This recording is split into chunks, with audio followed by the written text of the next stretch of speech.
بسم اللہ الرحمن الرحیم۔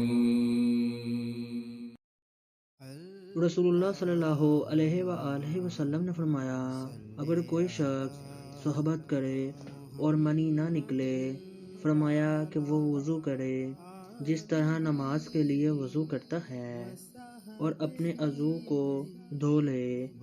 حضرت عثمان رضی اللہ عنہ کہتے ہیں کہ میں نے رسول اللہ صلی اللہ علیہ وآلہ وسلم سے سنا ہے۔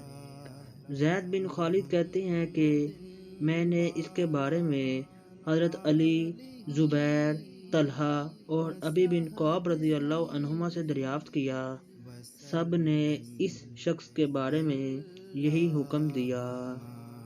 صحیح بخاری حدیث نمبر 179۔